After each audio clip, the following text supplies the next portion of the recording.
Welcome to Facts TV News, where everything is true. Woman found dead in car in St. James identified.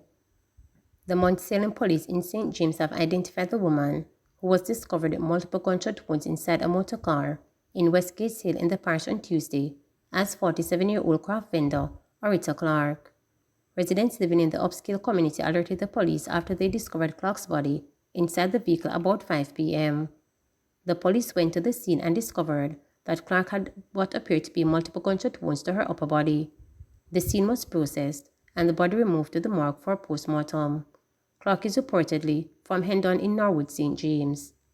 Man murdered in Clarendon. A 22-year-old man was gunned down in Sanguinetti, Clarendon on Tuesday night. He has been identified as Kurt Douglas of a White Shop district address in Sanguinetti. It is reported that about 11:45 p.m., Douglas was walking along Cohen Street with a friend when they were attacked by a gunman who shot him several times. The police were called to the scene. Douglas was taken to hospital where he was pronounced dead. His friend escaped unhurt, the police said. Douglas is one of 2 people killed in the parish on Tuesday. Fruit vendor Keith McIntosh was gunned down in Maypen, the parish capital, about 8:30 p.m. A state of public emergency was declared in Clarendon. Westmoreland truck driver dead following gun attack on church compound. The White House police in Westmoreland are investigating the circumstances surrounding the death of a truck driver who was attacked while parking on a church compound in Garden District in the parish on Tuesday afternoon. He has been identified as 39-year-old Ardell Salmon of Garden District. It is reported that about 5:30 p.m., someone who resides in close proximity to the White House Church of God of Prophecy drove his white Isuzu motor truck onto the church compound and was in the process of parking when a blue Toyota Axio motor car drove up. A man reportedly jumped from the motor vehicle and fired several shots at someone, who managed to run into his own yard but was chased and shot multiple times. Someone died on the spot while the gunman escaped in the waiting motor car. Police identified 2 people shot and killed in Kendal, Manchester. Police have identified the 2 people who were shot and killed in Kendal, Manchester this morning. They are 29-year-old Damon Robinson, affectionately called Bleacher, and the woman known as Shimmy, otherwise called Girlie, of Common Pen, Manchester. Reports are that shortly after midnight, the 2 were traveling in a Toyota Mark X motor car along the Kendal Main Road when gunmen opened fire at the vehicle. The 2 occupants were hit. The police were summoned and the wounded persons were taken to hospital, where they were pronounced dead. A resident told reporters that he heard the explosions and later learned of the deaths. The day in my house still I hear some gunshot, but I didn't take it seriously a gunshot. Think of them look at explosion they would bite me. But after me hear the woman start ball, help me get up and take it serious. I look down upon the main, I see I look over car with 4 real flash or so. So one of my friends drive a Mark X, he think I'm my friend. So I reach to the car, I say, look a young youth get gunshot and the day I go and make call and make sure police know. About 20 minutes after we find out, say, a girl there, 10 seconds away from the car, lie down with gunshot and I just say, come then. JLP Women's Organization called for more action to address violence against girls and women. The Jamaica Labour Party women's organizations are calling for more to be done to address violence against girls and women. The call follows report that a male student at the University of the West Indies Mona campus held a female student against her will in his room for 3 days and also assaulted her. The incident occurred at one of the institution's Hall of Residence between Monday, February 6 and Thursday, February 9. It's reported that the female was burnt all over her body. The accused, 20-year-old Matty Hyde, has been charged with assault occasioning grievous bodily harm. The UE says it is investigating the incident. In a statement last evening, the women's organization said there is a need for more than outrage, therefore several actions should be taken.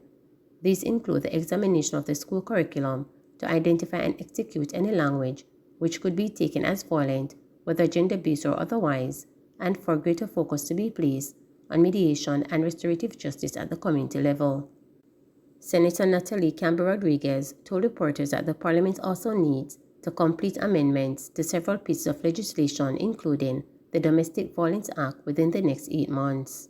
it is important for us to acknowledge that there is a problem in the society, and violence against women and children and among all vulnerable groups is a problem that we're facing. And as such, it is important that matters that can be addressed legislatively are done so, and specifically the Offences Against the Persons Act, the Domestic Violence Act. These are just two of the ones that need to be addressed with urgency. And so, as a part of the women in the Jamaica Labour Party, I'm speaking on behalf of the women by saying those pieces of legislation need to be addressed within the next 8 months if we're very serious about doing what's right for women and children across Jamaica. Nothing new. Opposition criticizes government's plan outlined in Throne's speech. Opposition leader Mark Golden says he's not impressed by the objectives outlined for the new financial year by Governor General Sir Patrick Allen during his Throne speech yesterday morning. Sir Patrick gave the speech during the ceremonial opening of Parliament. Among the flagship projects to be advanced is the new parliamentary building. Additionally, several pieces of legislation are to be implemented.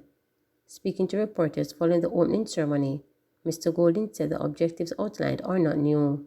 He said the government has a habit of announcing plans but not actually moving forward with them. Mr. Golden also lamented that there was no clear plan outlined to tackle crime or at-risk youths and communities. Well, there wasn't really much new in it. Everything that was in it was things we'd heard about before. So from that point of view, it was not particularly earth-shattering. But there are lots of legislative commitments in there, and they have a habit of saying they're going to do this and tending not to achieve it. So I'm not very optimistic that we're going to get that level of legislation through. But, you know, Jamaica has bounced back from COVID, and that's a good thing. Let's see if we can actually see some real growth now. I don't know what is to replace the role of the Peace Management Initiative to help retain calm and order in communities, using violence interrupters who are well known and respected in the community. Where is the program dealing with youth at risk? None of these things exist. And until we get to grips with dealing with the causes of crime, we're going to have a continuing problem with a very high level of murder and so on. So I'm not satisfied with the way this government treats with crime. No, I'm not. St. Anne Police among 3 divisions placed under SOEs. St. Anne is among 3 police divisions which have been placed on the states of emergency SOEs. The other divisions are Clarendon and Kingston Western. The SOEs followed a surge in criminal activities in the 3 areas. Prime Minister Andrew Holness, who made the announcement this morning, said Governor General Sir Patrick Allen declared the SOEs on the advice of the Commissioner of Police and the Chief of Defence Staff for an initial period of 14 days beginning at midnight on February 15. Mr. Holness said the government's main priority is to use all lawful and constitutional measures to protect the lives of innocent citizens. Meantime, Commissioner of Police Major General Anthony Anderson has further explained why the 3 divisions were placed under SOEs. He said the Kingston Western Police Division had the highest number of murders and shooting incidents across all police divisions, with a total of 17 murders and 12 shooting incidents recorded for January 1 to February 10 this year. He said this is a 31% increase in murders and 20% in shooting incidents when compared to the similar period in 2022, during which 13 murders and 10 shooting incidents were recorded. For St. Anne, Commissioner Anderson said although the division had a 50% fewer murders last month than January 2022, this 50% reduction was reversed with a 22% increase in murders as of February 11 this year, with the year-to-date figure moving from 9 to 11 murders. He added that when gun murders in St. Anne are tallied separately, 3 murders were recorded in January this year and 6 were recorded within the first 2 weeks of February, a 100% increase in gun murders in the half-time.